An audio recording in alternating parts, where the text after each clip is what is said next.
Hello and welcome to Happy Health Podcast.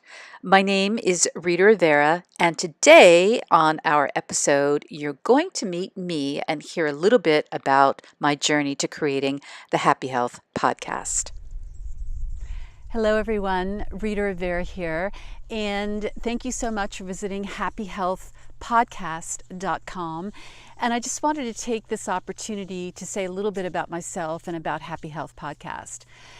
I grew up in New York and moved to California in '83, and I've always been interested in the body. I've always been drawn to things around awareness and meditation and movement, and loved dance from a very early age, and was really committed by the time I was in my teens to want to dance professionally. And I worked hard and I took a lot of classes, and I was really determined to be a dancer.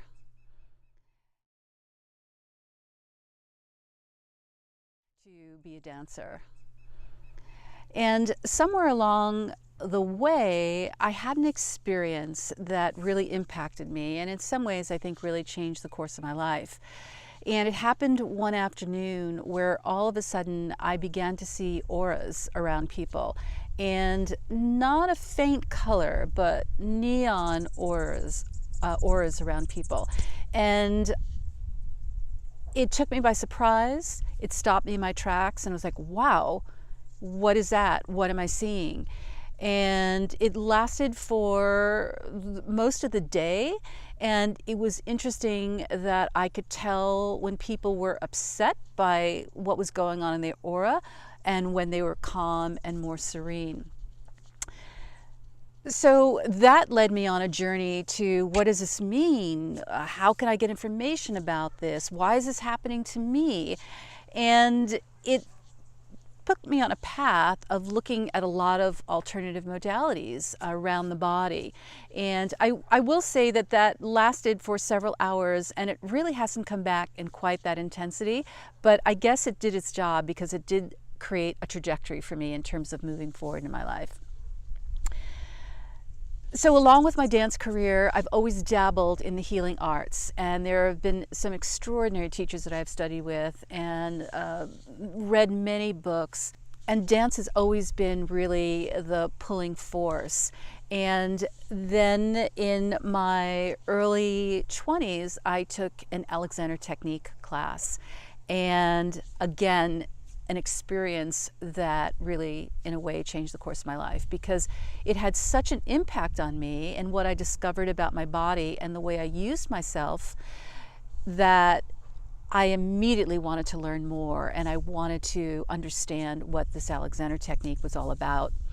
And in training to be a dancer, I realized after taking my first Alexander training class that I was working with so much tension. And most people equate the Alexander Technique with posture, and it does have a lot to do with posture.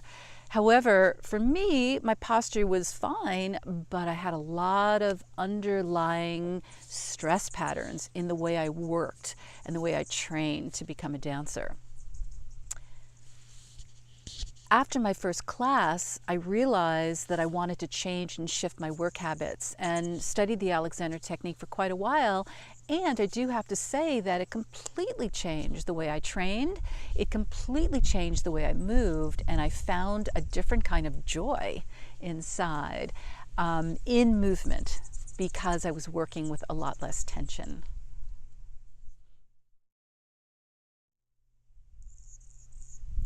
So I did eventually train to become a teacher of the Alexander Technique, and it's something that I still teach today.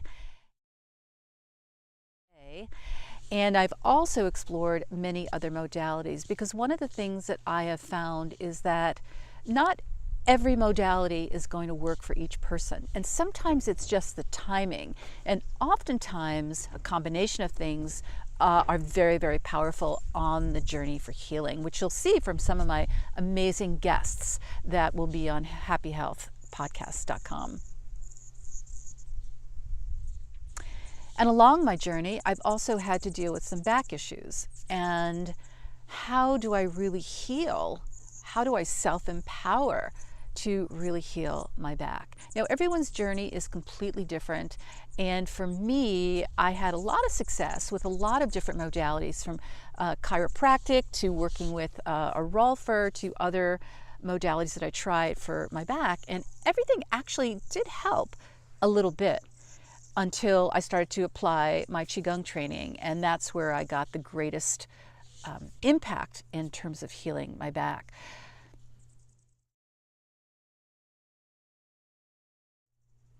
So I understand what it's like to deal with a chronic issue, and I also understand the frustration that can come up around, what do I do? What's right for me?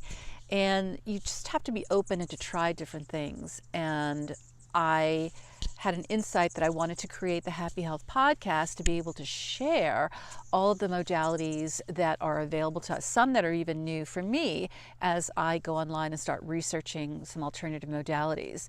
Some things will work for some people, some things won't, or maybe it's the timing.